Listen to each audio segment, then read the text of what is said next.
Bit, but another headline from over this weekend was Ryan Miller playing in his final home game at the Honda Center, where he has been a Duck for the past 4 seasons. A great career, 18 seasons, Vezina Trophy, go back to college, Hobie Baker winner. This guy has done it all, but now we start to ask the question, is it enough for a Hall of Fame spot? Lots, let's start with you. You know, it is for me, Jamie, and you mentioned a couple of the awards. You could throw in that he was the MVP of the Olympics in 2010 when the U.S. came up short.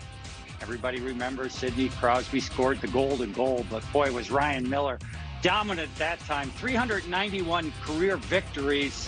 You hear a lot about 400 victories. There's some players that have a similar amount or are close, maybe even won Stanley Cups, something Ryan hasn't done.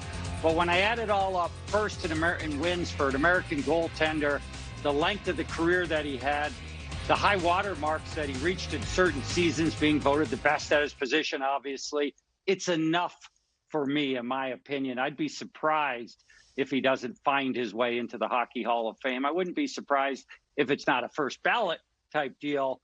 But unlike a guy, Eej, and you and I have talked about it, like Chris Osgood, who has some pretty good career numbers, was also on some really good teams, I think Ryan Miller will get consideration for maybe never really having as good a teams and still performing at such a high level. So yes, for me, absolutely Hockey Hall of Fame.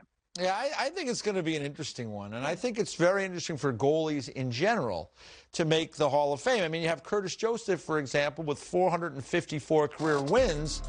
He's not in the Hall of Fame. You can see Chris Osgood. Now, Chris Osgood has a Stanley Cup. He has over 400 wins. I mean, I think that's a pretty good resume to make the Hall of Fame. Mike Vernon, he's got a couple of Stanley Cups, 385 wins.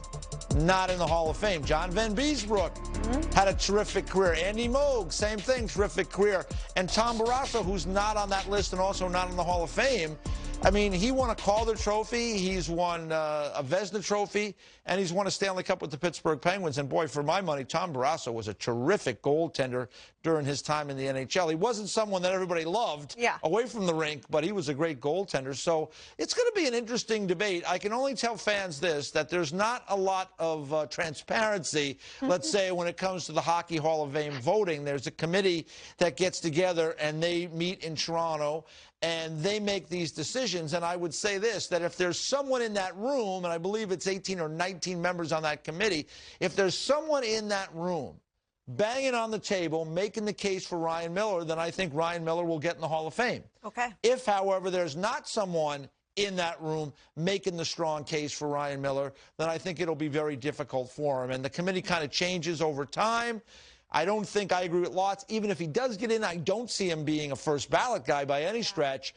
So I do think it'll be something that will have to take time to develop. And I do think there's a case for a number of these goalies who we've pointed out to also be in that discussion. So it's a really interesting one. Ryan has had a fantastic career. He has won a Vezina Trophy, which tells you that at a particular point in his career, he was the very best goalie in the National Hockey League, and that means a lot.